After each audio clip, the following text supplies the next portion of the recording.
The reservation had been for 7 o'clock on a Friday night, a corner table at a restaurant that no longer existed, at a time in both their lives when everything still felt possible. She had worn a green dress she'd saved 3 weeks of lunch money to buy.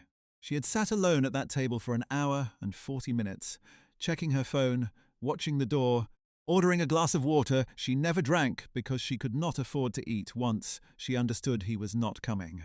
The waiter had eventually stopped looking at her, the way people look at someone they pity.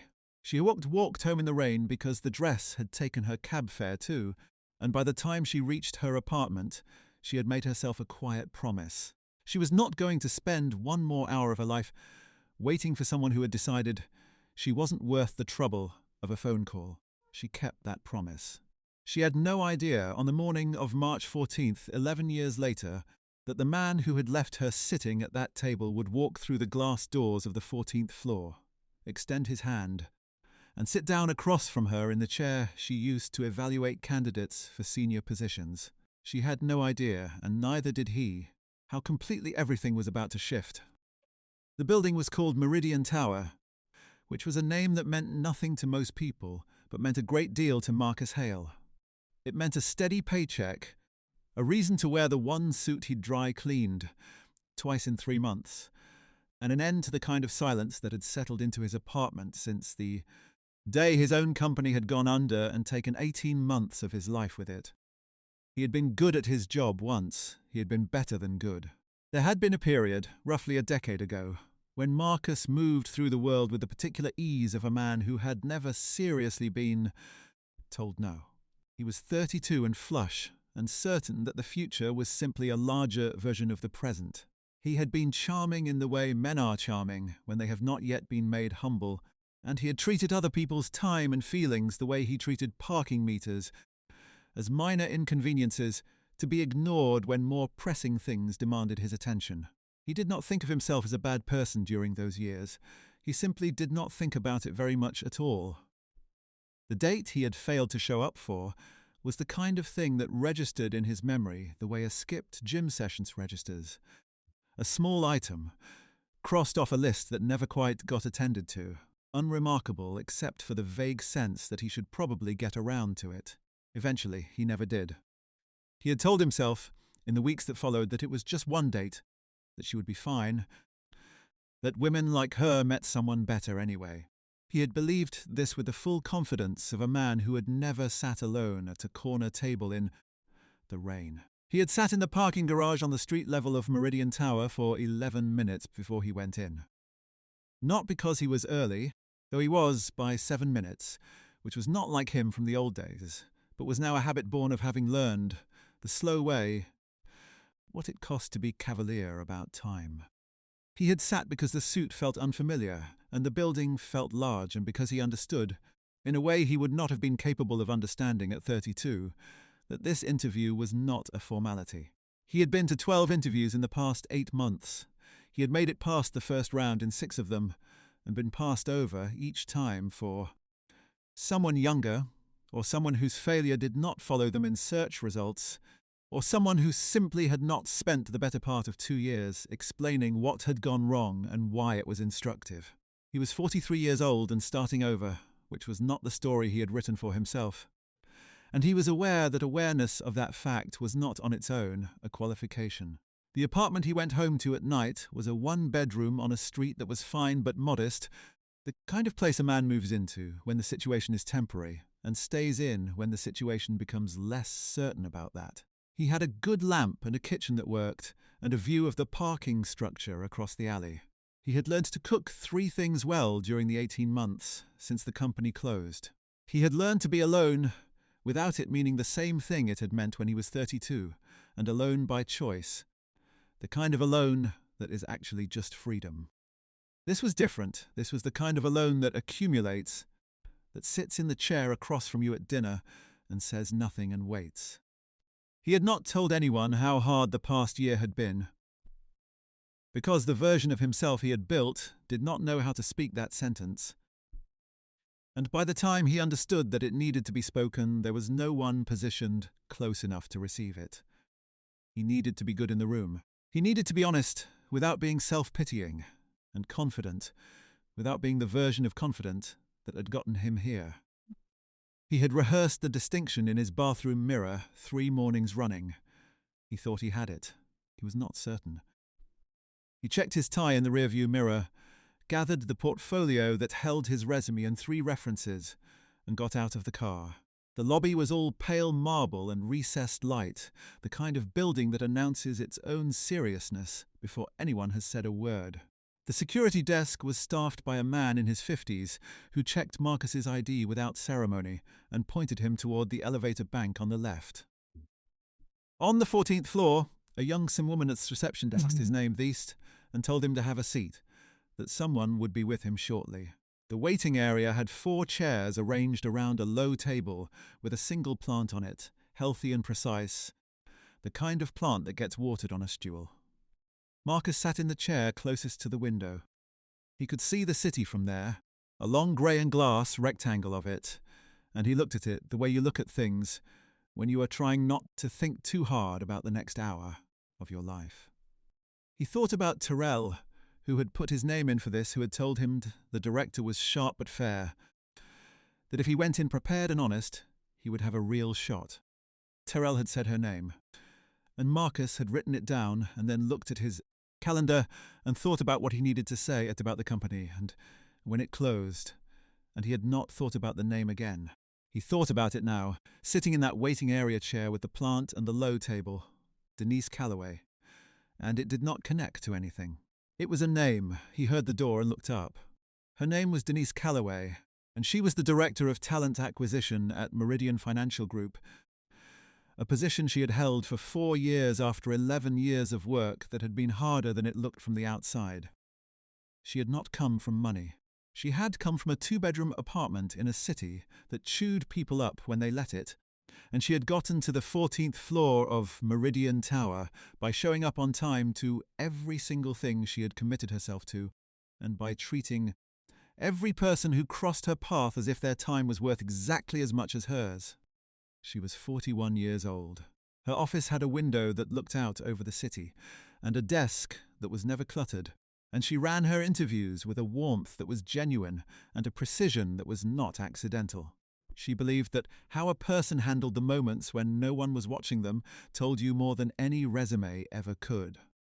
She also believed, privately, in the quiet moral arithmetic of the universe, the idea that the things you put into the world came back to you eventually, in forms you could not always predict. She was not thinking about any of this on the morning he walked through her door. She was thinking about the 2 candidates she had interviewed that morning, about the stack of folders on her desk, and about whether she had time to eat the lunch she had packed before her 1 o'clock appointment arrived. Then her assistant Keisha knocked and said the 1 o'clock was in the waiting area, and Denise said send him in, and the door opened, and the world did one of the things the world occasionally does when it has been patient long enough. She recognized him in the first second. The way you recognize a smell or a song, not as a thought but as a whole-body fact, the immediate certain knowledge of a thing before your mind catches up to explain it. He was older, of course. His face had lines it hadn't had before, and there was a tiredness around his eyes that had not been there at 32.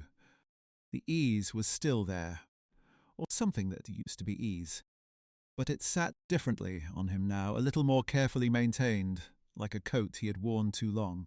He was smiling at her because she was the interviewer, and he was the candidate, and smiling was what you did. He did not recognize her. She saw it immediately, the way his eyes moved across her face without catching on anything, the complete and untroubled blankness of a man who had not carried the memory of that Friday night for 11 years, the way she had not carried it. Either not as a wound, she was long past that, but as a fact filed away in the drawer where you keep the things that taught you something. She did not let anything show on her face. She was very good at that. She extended her hand and said, "Good afternoon, I'm Denise Calloway." And she watched him shake it without a flicker of recognition.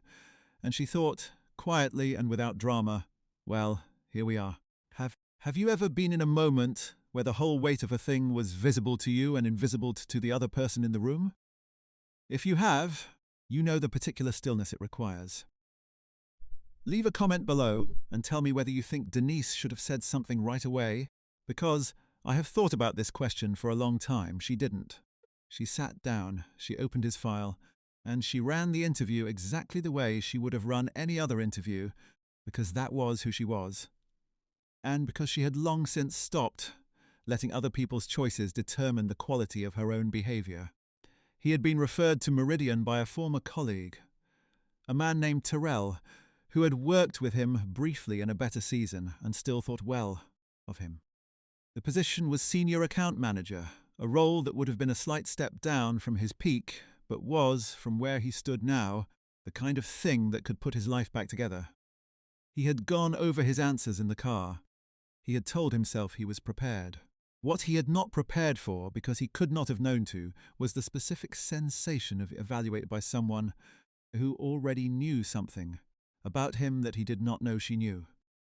Denise asked her first questions the way she always did, clear and open-ended, inviting him to tell her about his work history, about the company he had founded and then lost, about what he had learned in the aftermath. And Marcus answered.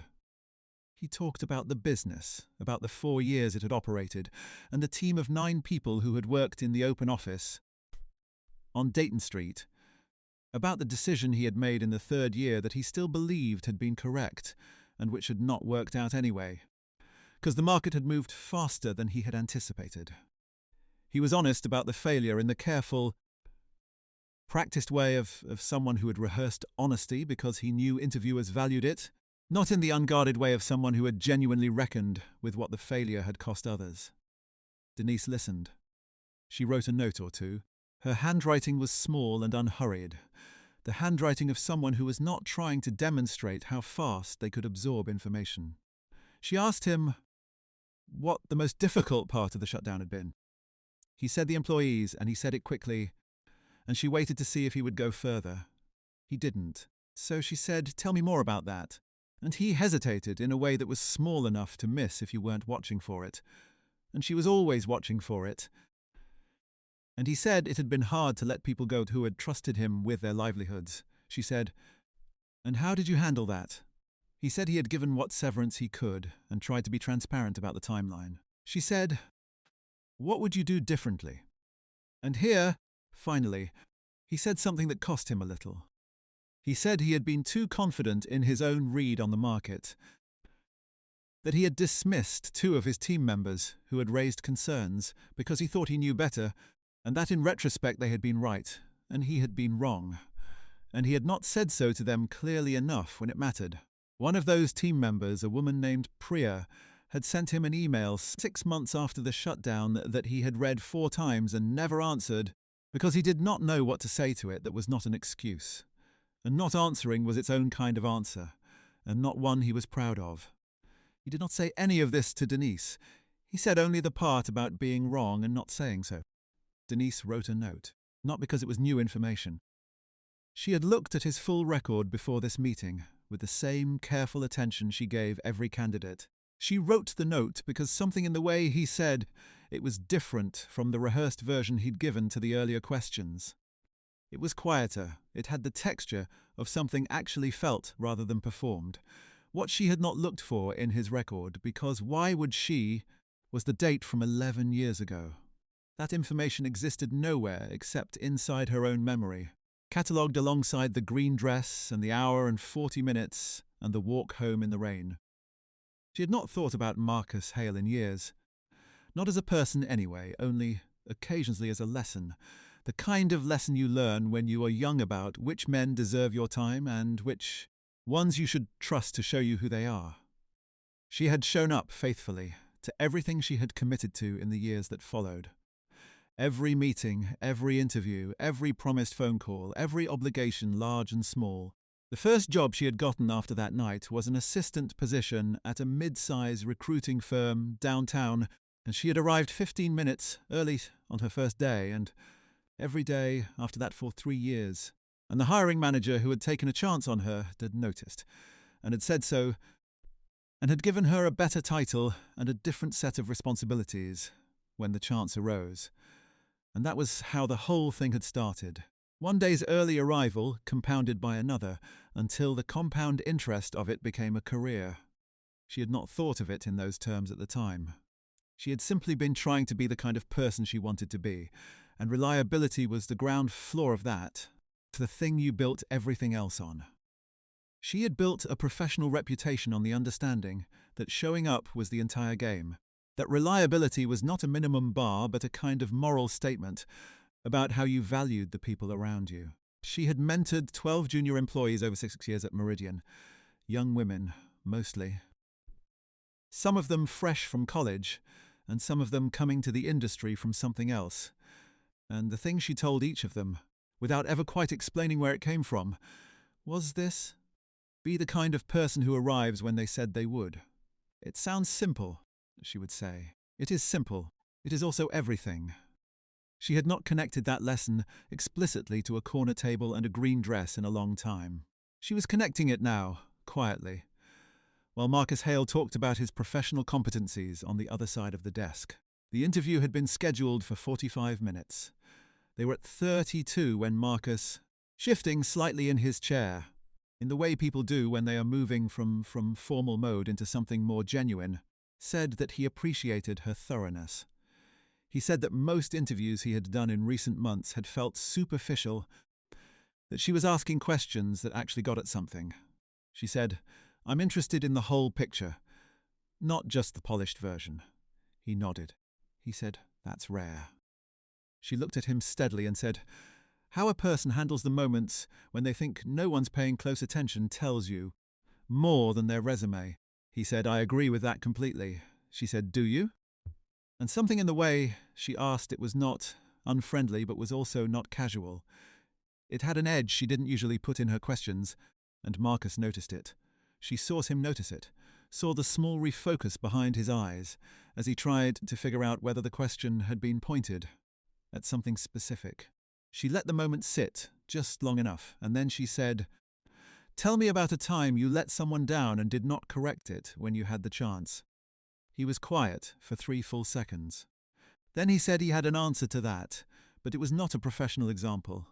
She said, "That's all right." He said that a few years before his company opened, when he was doing well, and not especially thinking about the cost of his choices on other people, he had made a commitment to someone and broken it without bothering to explain why, and that he had never addressed it, and that he still thought about it more than the professional figures, which at least had explanations attached to them. She did not write anything down during this answer. She watched him give it. When he finished, she said, "Thank you for that," and moved to the next question, and the interview continued for its remaining 13 minutes. She had made her decision about the position before the interview ended. The decision was professional and defensible on the merits. He was qualified. His failure had been real but instructive. The gap years were accounted for. There were 2 other strong candidates, and he was not better than both of them, but he was better than one, and the question of which of the remaining 2 was right, for the team was genuinely close. She did not let what she knew influence the professional evaluation. That was the rule she lived by, that personal history did not enter the room when she was doing her job, and she held to it the way she held to most of her rules, not because it was easy, but because it was the right thing. At the end of the interview, she told him what the next steps were and shook his hand. Again, and he thanked her and said it had been the best conversation he'd had in months, and she said she'd be in touch, and he left. She stood at her window for a moment after Keisha told her he had taken the elevator down. She watched the city do its indifferent afternoon business outside the glass. She thought about the woman she had been at 29, new enough to the city to still believe that a green dress and a corner table and a phone that didn't ring were representative of something general, rather than something specific to that one man and his particular carelessness. She had been wrong about that. She had learned it on the walk home, in the rain, 1 block at a time, and the learning had been useful. She was grateful for it, the way you are grateful for things that were hard and that made you sharper, and that you would not, on reflection, undo. Then she went back to her desk and sat down with all 3 candidate files and began to make her recommendation the way she always made it, by looking at the work, just the work, and letting it speak. She told Keisha she needed 20 minutes and closed her office door. Not to deliberate. She had already deliberated. She closed it because there was a thing she needed to do before she filed her recommendation, a thing that was private and had nothing to do with the hiring decision, but was, she had decided, the right thing. She had decided it while he was still in the chair, somewhere around the part of the interview where he gave his answer about the unnamed person he had let down, and the decision had not felt dramatic or significant. It had felt like the thing you do when a long, unfinished sentence finally has an ending available. She got out a piece of paper, the plain cream stationery she kept in the right-hand drawer for correspondence that was not routine, and she wrote a short note. It was not long. It was not angry. It did not contain the word sorry, because she was not asking him for that, and it did not contain the word hurt, because she was not interested in performing that for him either. It said only this: I don't know if you remember a dinner reservation 11 years ago that you didn't keep, and a woman who waited for an hour and 40 minutes before walking home in the rain. That was me. I want you to know that I'm not telling you this because it matters to me now in the way it might have then. I'm telling you because I believe in finishing things. This is me finishing it. She read it back once. She folded it in thirds, the way you fold something you mean. She wrote his name on the outside, Marcus, just that, and she put it in the envelope she used for candidate correspondence, and she set it with the packet Keisha would send out when the decision was communicated. She recommended him for the position. Not because of the note, and not in spite of it. She recommended him because when she stripped away everything else, he was, in the third quarter of the interview, genuinely honest about a failure in a way that suggested he had actually changed. And change was the thing she was always looking for. The other candidate she advanced was stronger, and the final decision would go above her to the VP of Operations, and she made her relative rankings clear in the accompanying documentation. What happened from there was out of her hands. She had done her job. She went to eat the lunch she had packed, which was late but still good, and she did not think about him again that afternoon. He called in 3 days, which was when candidates typically received word. Keisha took the call. He had gotten the other candidate's name wrong in the voicemail to Keisha, called her Diane instead of Denise, which Denise saw as a small but characteristic piece of information and filed away to without comment. He got the call back from Keisha, who told him the decision had not yet been finalized, and he thanked her and said he would wait to hear. In the envelope, Keisha mailed to him the following Tuesday, along with the standard status letter, was the folded note with his name on the outside. The letter and the note went into the same envelope, because Denise had left them together in a clip for Keisha. And Keisha sent things the way she always sent them, carefully and without reading what was inside. Marcus received the envelope on a Thursday morning.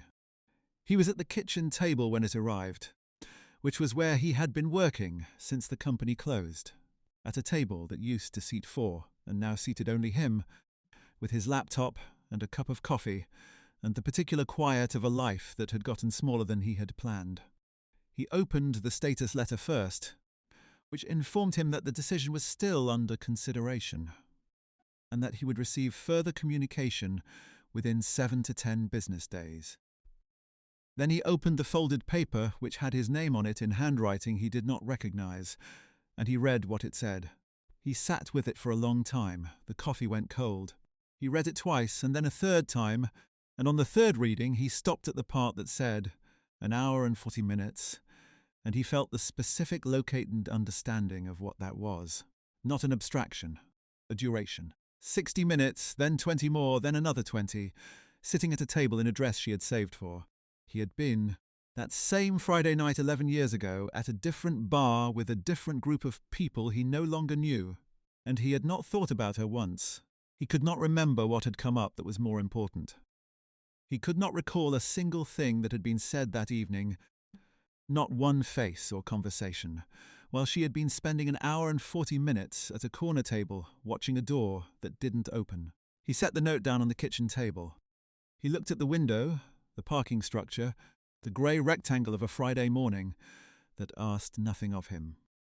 Then he went back through the interview in his mind, and he found the moment she had asked him, "Do you agree with that completely?" And he understood now what had been underneath it.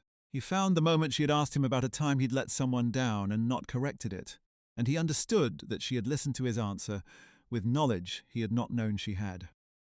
He thought about the things he had said in that room, about showing up for people, about what the failure had cost others, and he understood that she had been listening to those answers with a specific and earned context that he had not known about.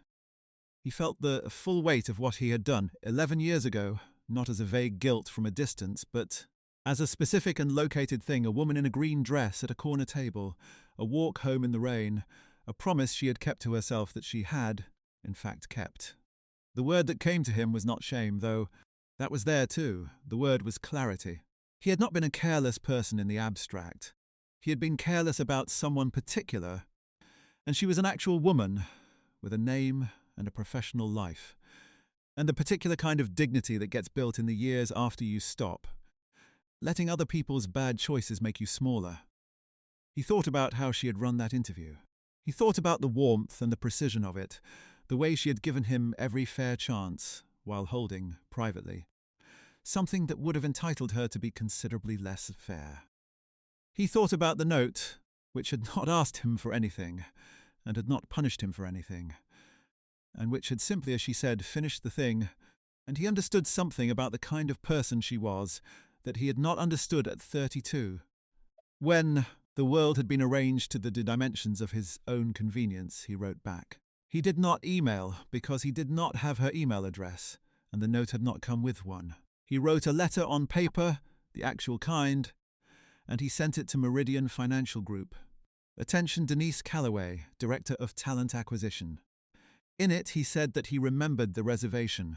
He said he had told himself for 11 years that it was a small thing, and he saw now that what he had actually meant was that it was a small thing to him, which was not the same as it being a small thing. He had been careless with her time and her dignity, and there was no version of that he could explain his way out of or qualify into something more comfortable. He was sorry, not because he needed something from her, and not because he was trying to reopen anything. He was sorry because it had been wrong, and she had deserved better than what he had given her that night. And saying so was the least he could do. She received it the following Monday. She read it at her desk. She set it down and looked out the window at the city for a moment. The same view she had looked at after he left, the same buildings and grey sky and indifferent distance.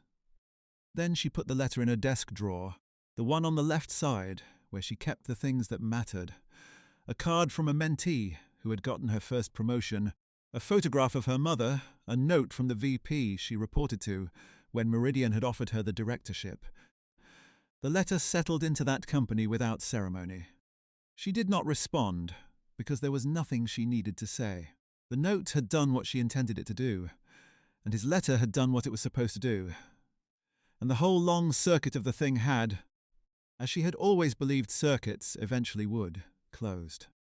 He was offered the position 2 weeks later, not the senior account manager role, finalist, but a parallel role on a different team that the VP had surfaced after reviewing Denise's recommendation and finding her notes on him compelling enough to escalate.